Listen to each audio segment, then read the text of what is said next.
invitarle a que busquemos en 2 Timoteo, para continuar con la temática, con el énfasis del mes, la gracia con nosotros.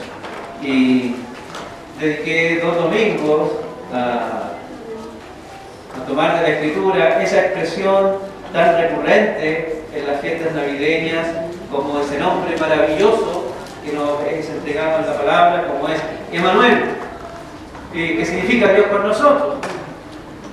Y aprendimos en la primera exposición, en Isaías 7:14, aprendimos que en un momento muy especial de la historia de Israel, en un tiempo de crisis, el Señor envió a Israel por medio del profeta Isaías una palabra, una profecía, en la cual Dios prometía ser Emmanuel, Dios con nosotros.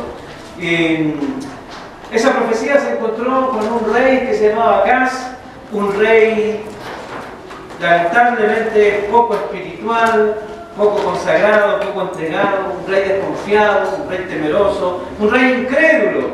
Y ofreciéndole Dios los poderes celestiales para salvar el momento en que vivía la nación, él prefirió los recursos terrenales y vimos lo desastroso que fue esa decisión. También en la segunda presentación, a través de Mateo 1:23, cuando el ángel anuncia a José que su novia, la Virgen María, concebiría del Espíritu Santo para cumplir lo prometido por el profeta, y le reveló el nombre, que es sobre todo nombre, Emmanuel, que es con nosotros,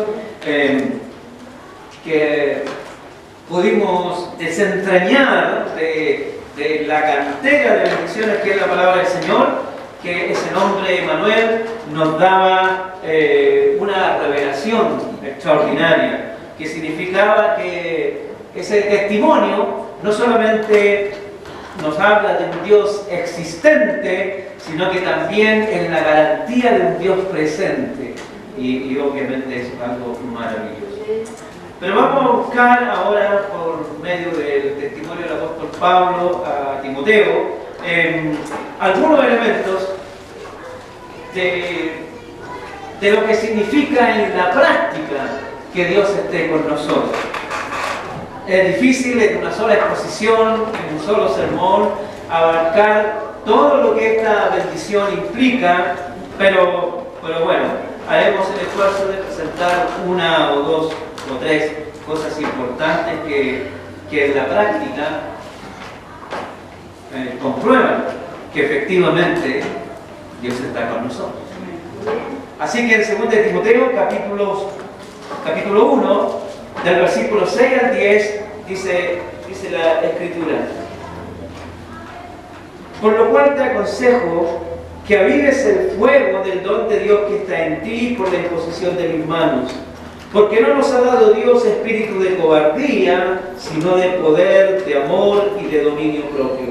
Por tanto, no te avergüences de dar testimonio de nuestro Señor, ni de mí, preso suyo, sino participa de las aflicciones por el Evangelio, según el poder de Dios, quien nos salvó y llamó con llamamiento santo, no conforme a nuestras obras, sino según el propósito suyo y la gracia que nos fue dada en Cristo Jesús antes de los tiempos de los siglos, pero que ahora ha sido manifestada por la aparición de nuestro Salvador Jesucristo, el cual quitó la muerte y sacó a luz la vida y la inmortalidad por el Evangelio. Amén. Añada el Señor bendición a su palabra en nosotros, y también, bueno, hasta ahora me acompaña en su gracia en la exposición.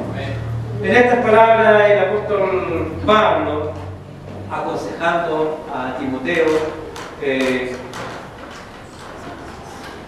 pastor de la segunda generación de ministros del Evangelio, en este mensaje, en este consejo, le invita a que haga de su experiencia con el Señor una expresión absolutamente vívida. Que la unción que él ha recibido por gracia sea en su experiencia personal algo cada día más dinámica, más entusiasta, que su experiencia con Dios pueda ser verdaderamente apasionada, enamorada, entregada.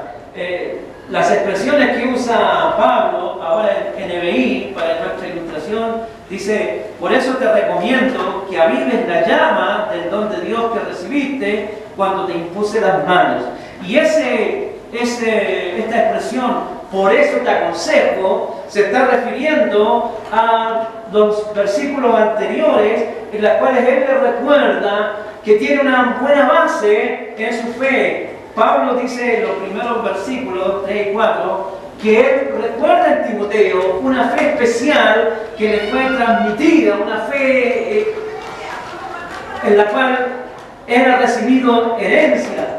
Él dice: tu madre Eunice era una mujer que tenía fe y era mujer de fe apasionada, entregada, devota, y esa fe también estaba en tu abuela Loida. Así que con ese antecedente le dice Pablo a Timoteo, yo, por ese testimonio, por ese referente tan cercano, por eso es que yo hoy día me emocionaba en la oración por mis hermanos también, viéndole 32 años en esta época, ¿cierto? Es difícil estar casado. Y también la hermana Teresita, ¿no? Con su edad, los que llegamos acá a la iglesia como parte del inventario de la iglesia, la hermana Teresita, la hermana Teresita Núñez, que bueno. Y obviamente cada una de nuestras hermanas ancianas tiene un valor importante en la vida de la iglesia y lo respetamos. Pero en mi experiencia me ha acompañado 40 años la hermana, entonces de verla siempre es un aliento, es un estímulo, es un ánimo. Y no mencioné a la hermana Luisa porque no quiero que se ofenda con la edad, pero también, ¿no? ¿Cierto? Pero estamos por ahí nosotros nomás, somos cincuentones, ¿cierto? Pero bueno, entonces, es por esta razón que Pablo le dice a Timoteo: ya que tú tienes esa herencia, has tenido alrededor gente que verdaderamente ha vivido la fe que te han transmitido, entonces tú vive tu fe a la máxima expresión. ¿Ah? Porque estas personas que leen la Biblia, que recibieron el primer mensaje original, al igual que nosotros, también sabían de Emmanuel, de Dios con nosotros, un Dios presente, un Dios permanente, un Dios potente, gloria a Dios. Entonces, trayendo yo estas expresiones a nuestra realidad, ya que ustedes son personas que permanentemente están en la Escritura, están en los cultos, comprometidos integralmente con la iglesia, pues bueno, también yo tengo que decirle, aunque estoy muy distante de ser Pablo, de que yo esperaría que en cada uno avive la obra de Dios en usted, en su vida. Yo le tengo que decir, todavía hay mucho de Dios que puede salir de usted. Dios todavía tiene planes potentes que realizar con cada uno de nosotros.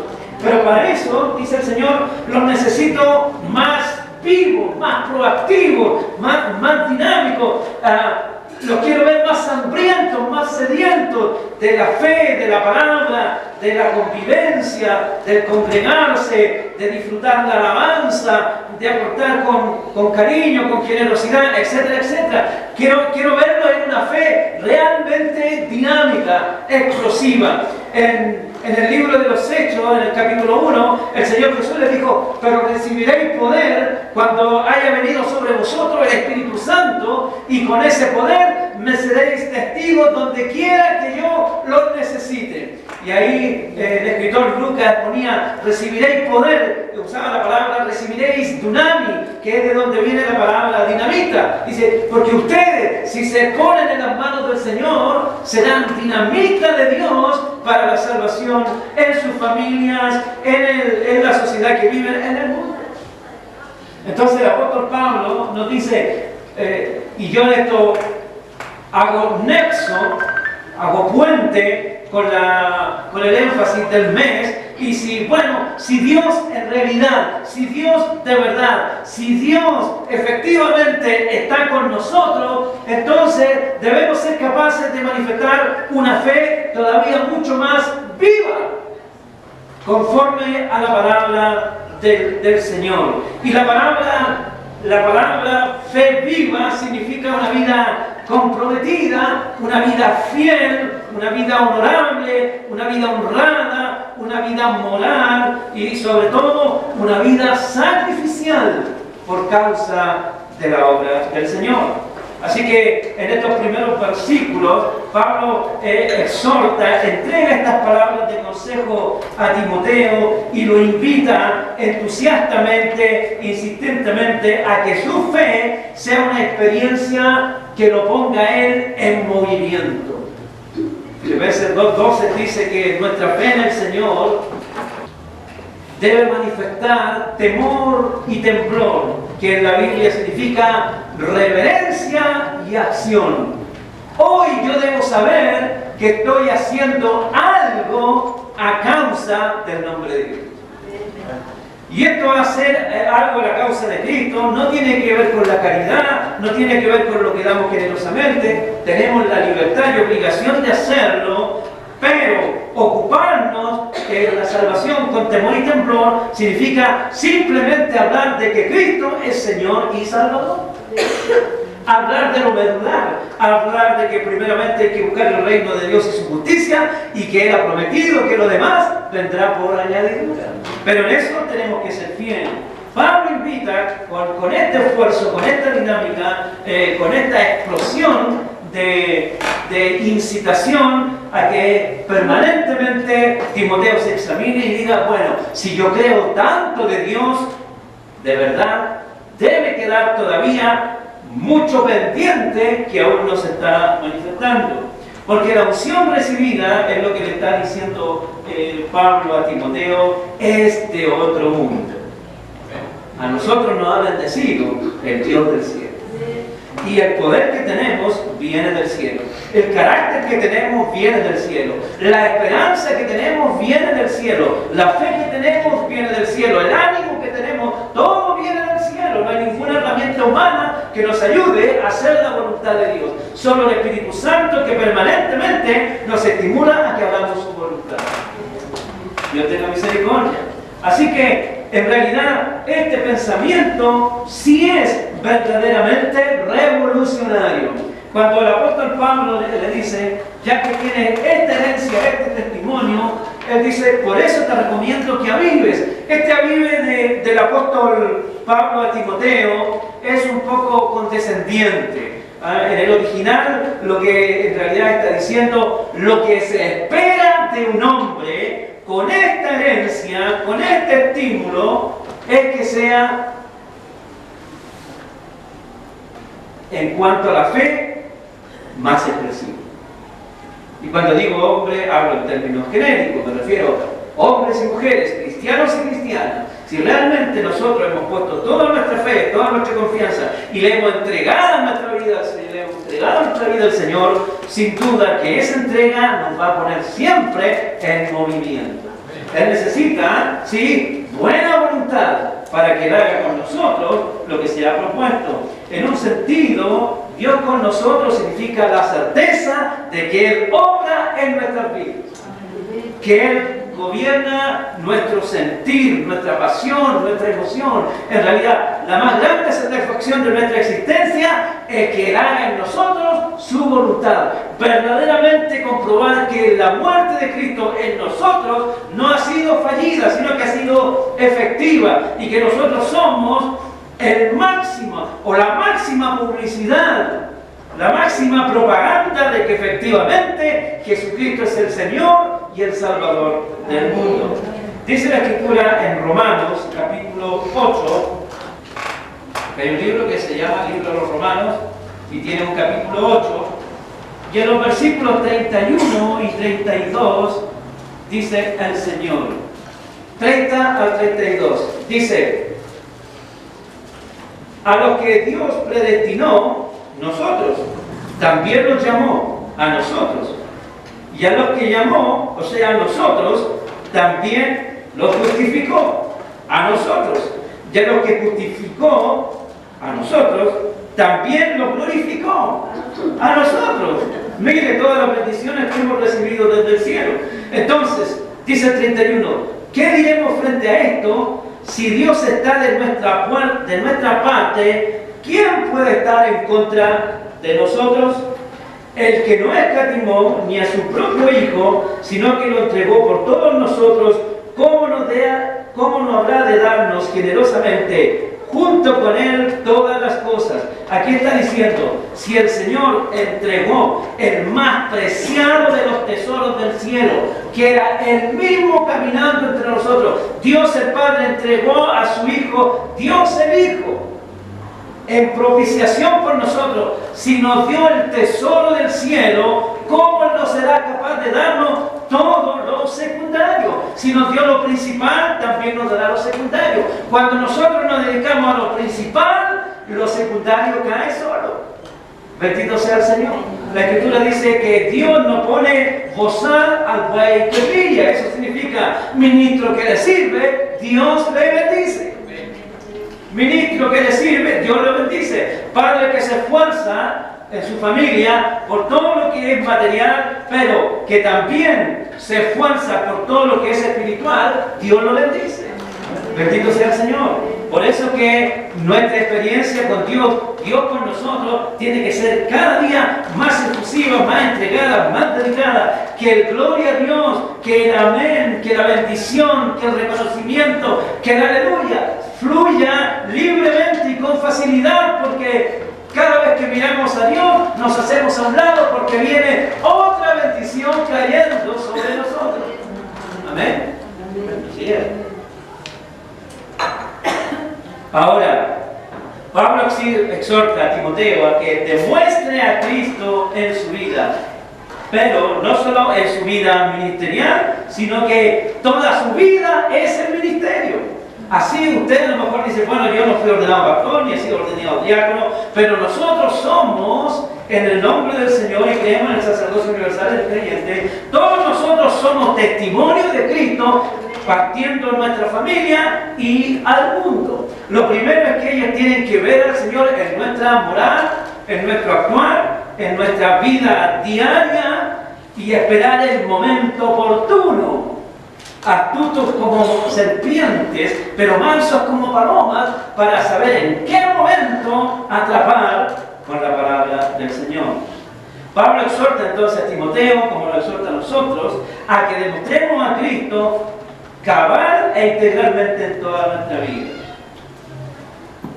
Por lo mismo, este versículo que me cuesta salir, dice, por eso te recomiendo, que en realidad significaba, a buen entendedor, en pocas palabras, ¿cierto? Es decir, lo que se espera de uno que conoce y ama a Cristo es que esté haciendo algo por ese Cristo. Amén. Así que eso requiere valentía, requiere convicción. En realidad, un pensador, no recuerdo el siglo, decía, pienso, luego existo. ¿Ah? Pienso, luego Descartes. Bueno, pienso, luego existo. Pero Job decía, tal su pensamiento es el hombre. ¿Ya? Y lo dijo más de 1000 años antes que Descartes. Así que es un plagio, ¿cierto? Todos dicen que extraordinario lo que dijo Descartes, más extraordinario lo que dijo Job. Pero bueno, nosotros en ese sentido, vamos a hacer lo que realmente creemos. Si nosotros creemos que efectivamente Jesús es el Señor, vamos a vivir en santa adoración a Él todos los días de nuestra vida. Y si creemos que Él es la única esperanza del mundo, no tendremos otro mensaje, no tendremos otra predicación, no tendremos otra proclama, en este tiempo otra pancarta, otro lienzo, no tendremos otro eslogan que no sea Jesucristo es el Señor y Salvador del mundo. Amén. Y nosotros podemos usar el lenguaje más cotidiano dependiendo de la situación para hacerlo. Pero ese es nuestro mensaje, que Jesucristo es el Señor y es el Salvador que todo el mundo necesita. Bendito sea el Señor. Pero eso requiere entrega, valentía, convicción, virtudes que solo el Espíritu Santo de Dios aplica en nosotros para que podamos compartir con otros esta resistida verdad. El Salmo 18, que usted va a decir cuando lo lea, ah, sí, ya me lo ha leído 1.000.000 de veces, pero la palabra es efectiva cada día. Entonces el Salmo 18,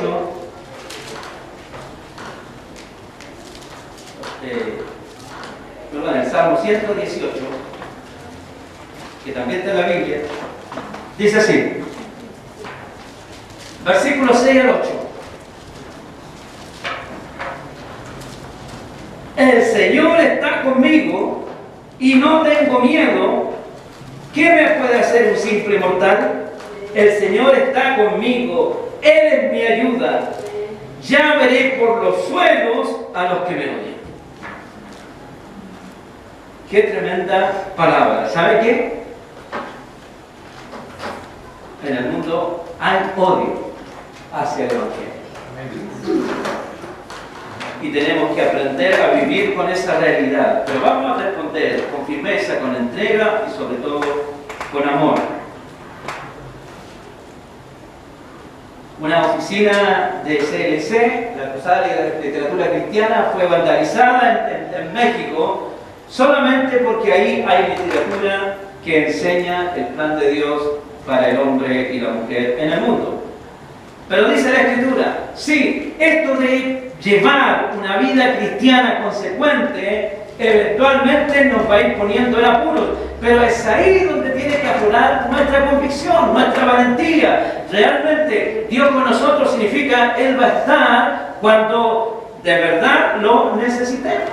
A veces nosotros queremos que Él esté en lo que es nuestro, en lo absolutamente cotidiano. A veces nosotros estamos arreglando algo en la casa, gracias hermano Manuel, arregló la lavadora de la casa, pero a veces uno que atornilla con el sacacorcho y que martilla con el taco del zapato, etc.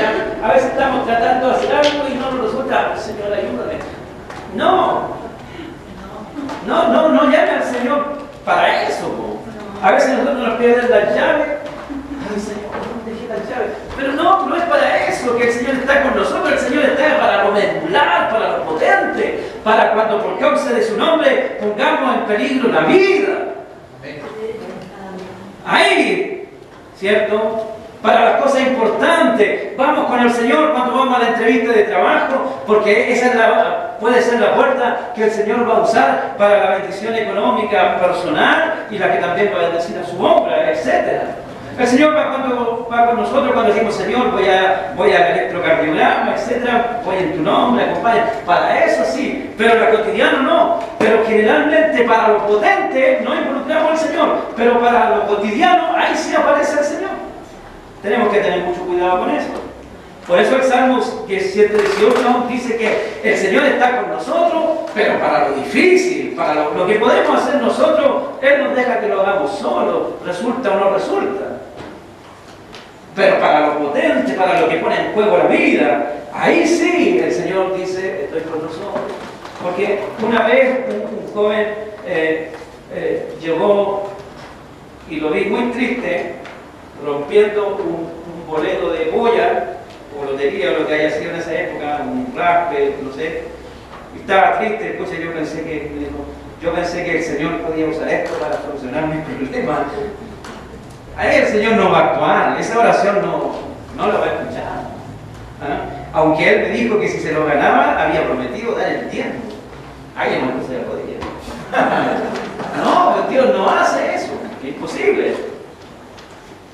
Dios nos va a ayudar. Por eso que por medio de su palabra, el apóstol Pablo le dice a Timoteo, tú tienes una herencia de fe, tu mamá, ¿cierto? Tu mamá, Eunice, era una mujer consagrada, entregada, a pesar de que tenía labores domésticas, y Eunice trabajaba también, sabemos por el testimonio de Hechos, pero igual una mujer entregada, consagrada, y qué decir, tu abuela Loida, es así que era una mujer de pelea, de guerra, una cristiana fervorosa. Entonces, yo miro tu herencia y lo mínimo, bueno, por lo menos trate de imitar a estas dos viejitas que tan potentes fueron en su fe.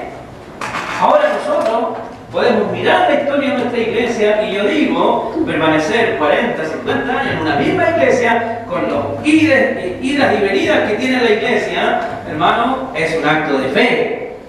Que la Escritura dice que Dios ha puesto algo fuera de este mundo de nosotros. Por lo tanto, está en cada uno aceptar el desafío de hacer su voluntad, porque Él ha prometido desde antiguo, lo confirmó con su presencia física, cuando fue un niño, creció y en la cruz murió por nuestra salvación, que de verdad, y no solamente como un refrán, como un escrito, Dios está con nosotros, pero de verdad. Así como Él ha prometido estar con los que le buscan de verdad, Él está con nosotros de verdad. Pero necesitamos armarnos de valor y desafiarnos a nosotros mismos. Vamos a creer en la promesa del Señor en nuestras vidas. Versículo 8 nos dice: así que, una vez nosotros vestidos de valentía, de arrojo, cuando uno dice, sí Señor, tiene toda la razón, de aquí para adelante voy a ser un cristiano nuevo, un hombre, una mujer nueva, un esposo nuevo, un padre nuevo, un hijo nuevo, que viva el Evangelio, pero a plenitud. Voy a gozar ser tu hijo, voy a gozar estar en la congregación y voy a gozar también disfrutar, compartir con otros la fe, la confianza, la esperanza, la seguridad, la paz que has puesto en mí. Cuando tomamos ese tipo de decisión, la Escritura dice, así que no te avergüences de dar testimonio de nuestro Señor. En primer lugar, dice, ni tampoco de mí, que por su causa soy prisionero. Al contrario, tú también, con el poder de Dios, debes soportar sufrimientos por el Evangelio. Esta expresión significa soportar los sufrimientos por vivir como Dios manda, por vivir como el Evangelio de Cristo enseña, por vivir de acuerdo a la regla espiritual, moral que este precioso libro enseña. Porque eso obviamente nos va a poner siempre en la vitrina de la crítica, en la vitrina de la burla, en la vitrina de la discriminación. Hoy en día el tema de la discriminación es muy requerido. Hermanos, a través de toda la historia humana, siglos y siglos,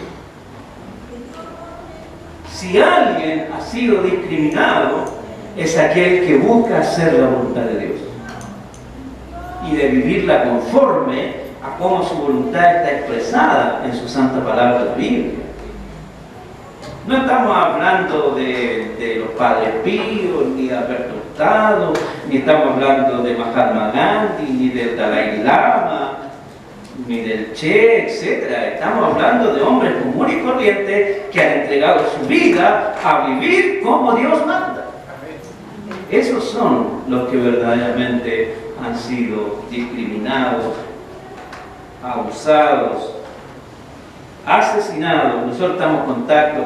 Hermanos, nosotros en el 2020 queremos hacer mucho énfasis en esta realidad de la iglesia perseguida. Ellos son discriminados, torturados, violentados y asesinados únicamente porque creen y sostienen y proclaman que sus vidas Jesucristo es el Señor. Amén. Tenga el Señor de nosotros misericordia. Amén. Dios con nosotros, hermano, en esta expresión del apóstol Pablo, cuando dice, así que no te avergüences, ¿cierto? Cuando uno sabe que tiene algo realmente valioso, realmente potente, que es un tesoro, que es una riqueza, no se avergüenza. Sería falsa modestia, ¿cierto? Si una persona llegara un día, ¿cierto?, con el último modelo de Mercedes-Benz o con un Jaguar y decía, uy, qué lindo el auto. Sí, pero está feo.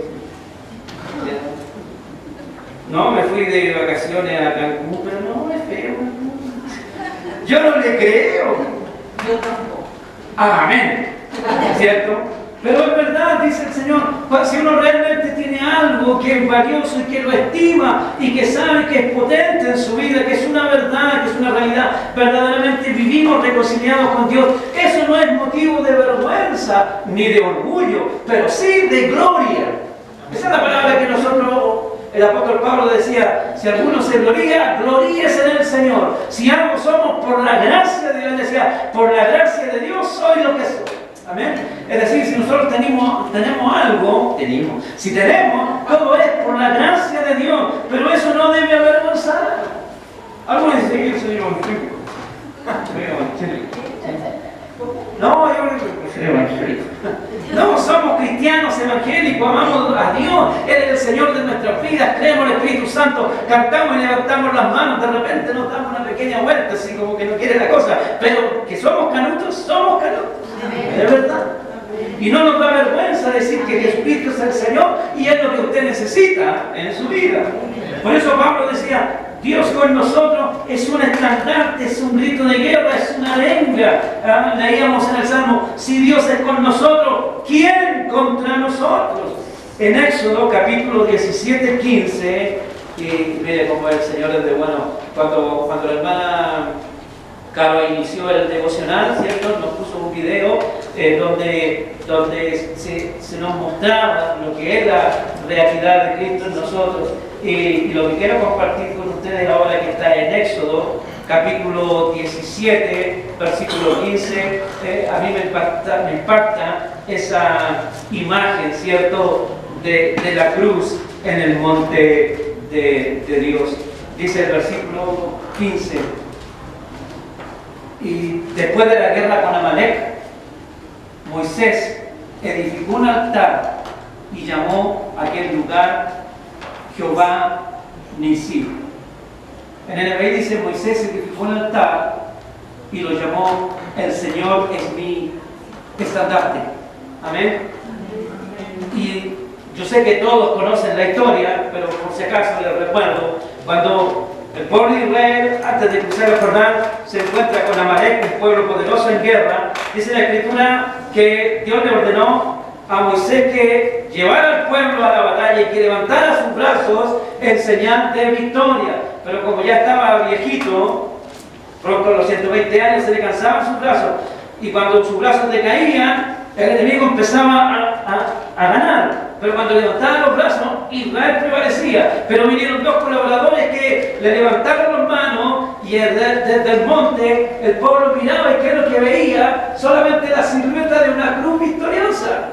Y cuando estaban los brazos de Moisés en alto, el pueblo vencía, y hasta el final de la batalla el pueblo venció, y él dijo: Jehová es mi estandarte, Él es mi arenga, Él es mi voz de triunfo.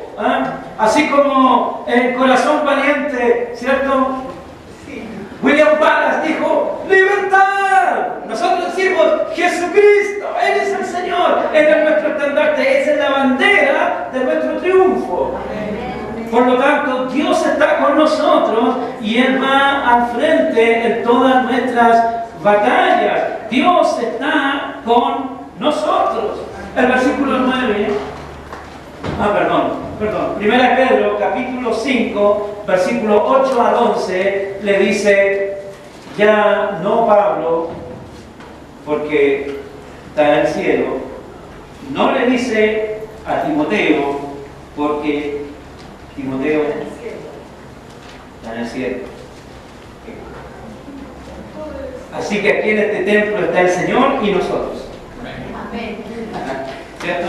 Así que ahora dice el Señor a la iglesia de Piré, en Primera de Pedro, capítulo 5, versículos 8 al 11, dice: practiquen el dominio propio y manténganse alerta. Su enemigo, el diablo, ronda como león rugiente buscando a quien devorar. Resístanlo, manteniéndose firmes en la fe, sabiendo que sus hermanos en todo el mundo están soportando la misma clase de sufrimientos. Y después que ustedes hayan sufrido un poco de tiempo, Dios mismo, el Dios de toda gracia, que los llamó a su gloria eterna en Cristo Jesús, los restaurará y los hará fuertes, firmes y estables. A Él sea el poder por los siglos de los siglos. Y a mí, hermano, me llama la atención y digo amén esta palabra, porque aquí hay tres condiciones, tres virtudes que marcan la diferencia entre un cristiano conforme a la voluntad de Dios y el que no. ¿Cuáles? Las tres virtudes maravillosas que demuestran que efectivamente este canuto está caminando con Dios. Porque dice, en cuanto a su fe, en cuanto a sus convicciones, en cuanto a su compromiso con el Señor, son fuertes, firmes y estables. Porque ese es el propósito del Evangelio. Frente a las dificultades, fuertes. Contra los enemigos de la iglesia, firmes. Y en cuanto a nuestras emociones, estables. Porque Dios en nosotros es Señor de todo. A veces se vuelve penoso cuando la pasión y el arrojo por las conquistas terrenales son más fuertes por apropiarnos de las promesas celestiales. Generalmente, y pasa en muchos corazones, que el esfuerzo por lo terrenal es infinitamente superior al esfuerzo por avanzar en lo espiritual. Pero en realidad, cada uno en su momento decide dónde espera ser galardonado. Si entre los hombres o ante los ángeles. Bendito sea el Señor y nos dé comprensión. Para terminar, usted sabe que cuando un pastor está predicando dice para terminar,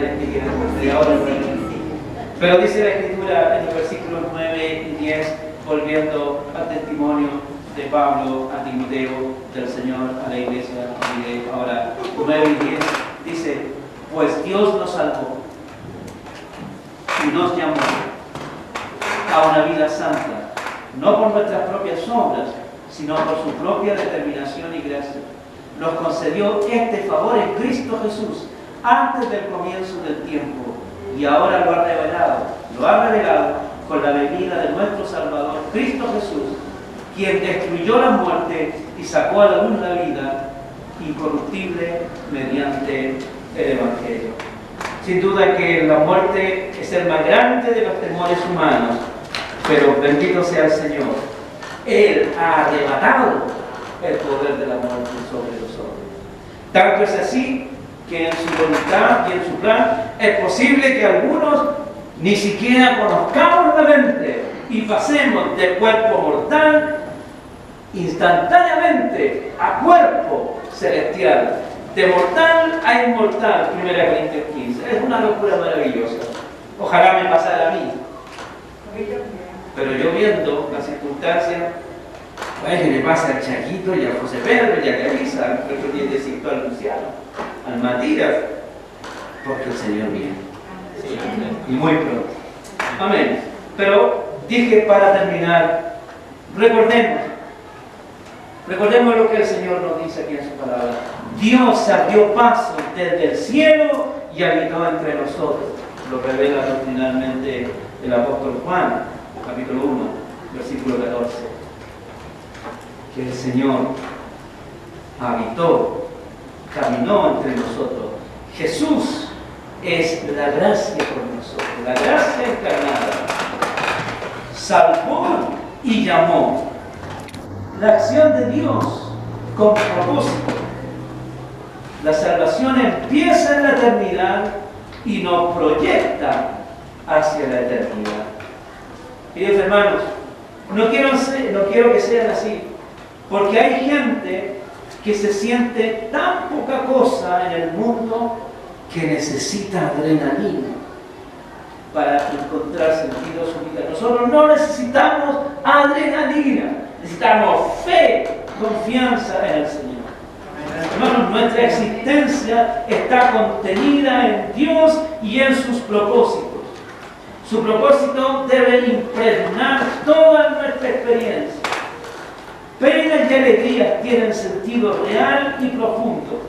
Bendiciones y pruebas en la voluntad de Dios siempre son bendiciones. Porque las pruebas nos fortalecen y edifican, y las bendiciones nos afirman. 1 Tesalonicenses 5:24 dice que tenemos bendiciones celestiales y terrenales, materiales y espirituales, porque fiel es el que nos llamó y Él sabe de qué tenemos necesidad. 1 Tesalonicenses capítulo 5 versículo 4 dice que hay un momento extraordinario en la experiencia humana que lamentablemente no todos logran discernir la amplitud de esa manifestación. 1 Tesalonicenses 5:24 dice a la iglesia así: el que los llamó es fiel y hará todas las cosas. Amén. Así que nosotros podemos confiar plenamente que sujetarnos al Señor es el todo de nuestra existencia. Ahí está todo: la provisión, la salud, la tranquilidad, la paz, pero por sobre todo una promesa cierta de vida eterna. Dios con nosotros, el más grande regalo que ha visitado a la humanidad, pero también el más grande regalo que usted y yo hemos recibido de parte del Señor. Ahora, solo queda, como le dijo Pablo a Timoteo y le dice el Señor a la iglesia: si ustedes creen que todas estas cosas son verdad, ¿saben lo que se espera de ustedes? Es que tengan una experiencia de fe más viva, más dinámica, más apasionada, más entregada. Una fe cada día más visible, más tangible. Que en realidad se note que su vida es vivir para Cristo. Y en ese esfuerzo Dios ha prometido estar con nosotros. Pongámonos en pie para